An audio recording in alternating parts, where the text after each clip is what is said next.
इतिहास उन्हें कभी भूल नहीं सकता जो घायल शरीर में भी स्वाभिमान की तलवार थामे खड़े रहे। मेवाड़ एक भूमि जहां स्वाभिमान की सांसें पत्थरों से भी टकरा जाती थीं, जहां राणाओं का लहू केवल शरीर में नहीं मिट्टी में भी दौड़ता था। इसी भूमि पर 1482 ईस्वी के आसपास राणा रायमल के घर एक पुत्र का जन्म हुआ। उसका नाम रखा गया संग्राम सिंह, जो आगे चलकर राणा सांगा कहलाया। उसका जन्म एक ऐसे समय हुआ जब मेवाड़ दोराहे पर खड़ा था। एक ओर गुजरात और मालवा की सल्तनतें थीं जो मेवाड़ की भूमि को निगलना चाहती थीं, और दूसरी ओर स्वयं राजवंश के भीतर ही सत्ता संघर्ष की चिंगारियां सुलग रही थीं। राणा रायमल के कई पुत्र थे और सिंहासन की लालसा ने भाइयों को भाइयों के विरुद्ध खड़ा कर दिया। संग्राम सिंह बालक था, परंतु उसका मन साधारण नहीं था। वो युद्ध की आवाजों को लोरी की तरह सुनता, तलवार की चमक को दीपक समझता और अस्त्र शस्त्रों की भाषा को जैसे जन्म से ही जानता था। वो कुशाग्र बुद्धि, पराक्रमी और वीर था। उसकी दृष्टि में न भय था, न ही महत्वाकांक्षा का पाखंड। वो केवल धर्म और मेवाड़ की रक्षा का सपना देखता था। परंतु मेवाड़ का राजमहल प्रेम से अधिक षड्यंत्रों से भरा था। राणा रायमल के दो बड़े पुत्र पृथ्वीराज और जयमल संग्राम सिंह को सिंहासन के लिए एक बाधा मानते थे। उन्हें यह स्वीकार नहीं था कि एक छोटा भाई जो युद्ध में निपुण हो रहा था एक दिन उनके ऊपर अधिकार जमा ले।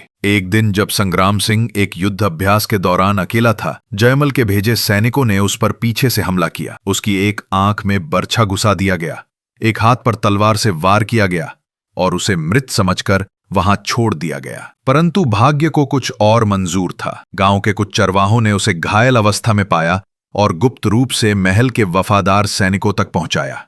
कई महीनों तक संग्राम सिंह का उपचार चला।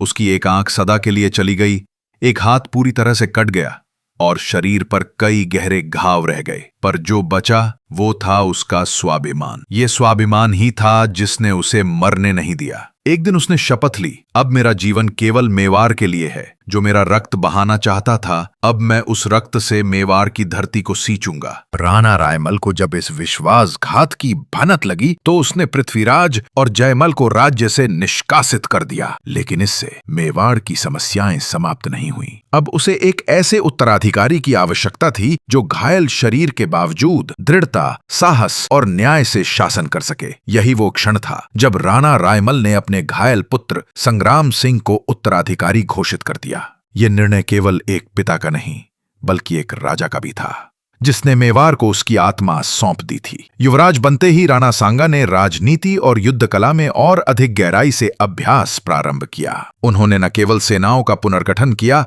बल्कि राज्यों से मैत्री संबंध स्थापित करना भी प्रारंभ किया। राजपूताना के बिखरे हुए राजाओं को एकत्र करना एक ऐसा कार्य था जो सदियों से अधूरा पड़ा था। सांगा जानता था कि अकेला मेवाड़ दिल्ली या गुजरात से नहीं लड़ सकता, पर यदि मारवाड़, आमेर, बूंदी, कोटा जैसे राज्य एक हो जाएं, तो राजपूत शक्ति अजेय हो सकती है।